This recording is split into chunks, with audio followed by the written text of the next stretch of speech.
متابعين قناة يزن وليان، أهلا بكم معانا النهاردة إن شاء الله هنعمل مع بعض وصفة سهلة وجميلة وكمان سريعة جدا للناس اللي بتحب الأكل السريع. إن شاء الله الوصفة دي هيحبوها جدا، وكمان عشاق المكرونة الوصفة دي بجد هتبهركم وهتحبوها جدا. تابعوني عشان نعرف هنعمل مع بعض ازاي المكرونة بالوايت صوص وازاي هتطلع معانا طعمها حلو جدا، واقول لكم كمان على البدائل اللي ممكن تستغنوا عنها كمان في الوصفه خالص. وكمان عشان نخليها وصفه تكون مش مكلفه بالنسبه لكم هقول لكم على كل الحاجات اللي انتم ممكن تستغنوا عنها في الوصفه. يلا نبدا مع بعض، نقول بسم الله.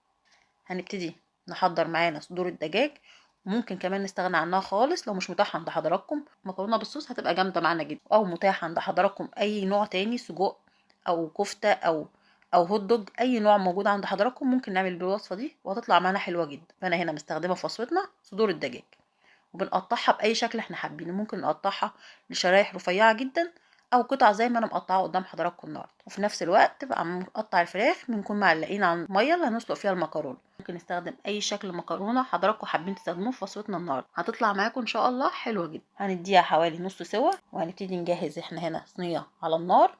وهنا ممكن نستخدم في وصفتنا اللي حابب يستخدم زبده وعليها معلقه زيت، او يستخدم الزيت او يستخدم زبده بس. فمتاح في وصفتنا النهارده ان احنا نعملها باي شكل وبجد هتطلع معانا حلوه. هنا مستخدمه قطعه من الزبده ونازله عليها بحوالي 5 معالق كبار من الزيت، وبننزل بيهم بقطع الفراخ وبنقلبهم كويس جدا لحد ما يبتدوا ياخدوا لون معانا. ونبتدي ننزل عليها برشه صغيره من الفلفل الاسود،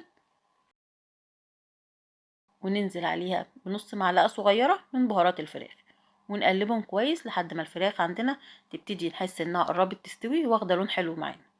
اول ما نحس انها خلاص قربت تستوي بننزل عليهم بمعلقتين من الدقيق ونقلبهم كويس كأننا بنحضر بالظبط البشاميل.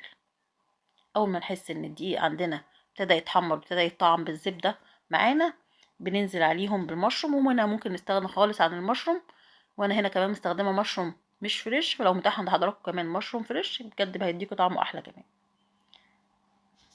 ونبتدي نقلب وصفتنا كويس.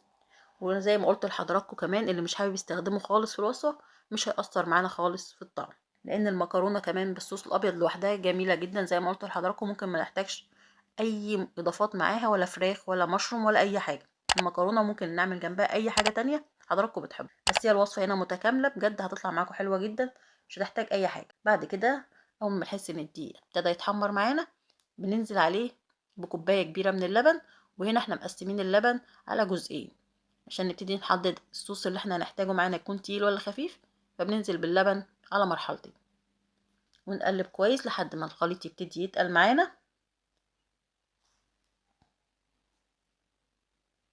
بننزل عليه بمعلقتين قشطه، ولو متاح طبعا عند حضراتكم كريمه الطهي بتكون افضل، بس لو مش متاح هي بديلها نحط معلقتين قشطه هتدينا نفس الطعم. متقلقوش خالص بجد، وهتطلع طعمها احلى كمان من الكريمه، لان احنا عارفين كمان اسعار الكريمه غاليه جدا. وبعد كده ننزل عليها بمعلقه صغيره من بهارات الفراخ، ومعلقه صغيره كمان من الفلفل الاسود. طبعا لو حابين تقللوا الكميه او تستغنوا عن اي حاجه فيهم براحتكم. وبننزل عليهم معلقه صغيره من الملح ومعلقه صغيره كمان من البابريكا المدخنه، ونقلبهم كويس.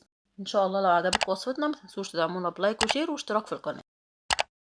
وننزل بعد كده بالمكرونه ونقلب الخلطه كويس جدا مع بعض، ونسيبها حوالي دقيقتين.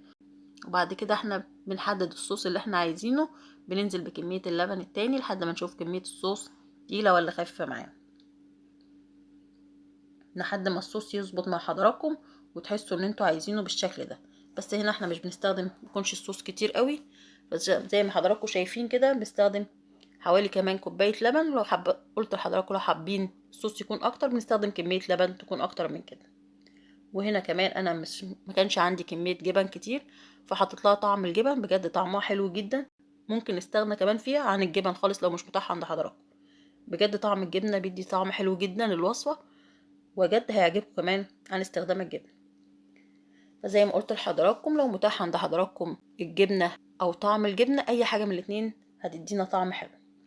بعد كده بنقلب وصفتنا كويس وما بنسيبهاش على النار، خلاص هي بتبتدي خلاص تقرب تستوي، لانها بتاخدش وقت لان احنا عندنا المكرونه هنا مسلوقه والدنيا تمام خالص. بنبتدي تخلص وقربنا نرفعها من على النار. انا هنا ضايفه لها الفلفل الاخضر، ممكن نستخدم معاه بقدونس او زيتون زي ما تحبوا. بجد بتدي اضافات حلوه جدا ليه وهتدينا طعم حلو جدا. فاول ما نحس خلاص ان احنا هنبتدي نرفعها من على النار، بنحط لها الفلفل عشان ما ياخدش سوا، تطلع حلوه يا جماعه. ممكن نستغنى كمان عن الوصفات دي لو انتوا حضراتكم مش حابين، بس انا هنا في ساعه التقديم بنحط لها اي حاجه من دول، يا فلفل اخضر يا فلفل الوان يا زيتون او بقدونس، وبنرفعها على طول من على النار وبنقدمها بالشكل اللي حضراتكم شايفينه. بجد وصفه سهله وسريعه وطعمها حلو جدا، وليها كمان بدايل كتير جدا احنا ممكن نستغنى عنها وتطلع معانا كمان حلوه. فيا ريت تجربوها وتقولي رايكم ايه، بألف هنا وصحه على قلبكم.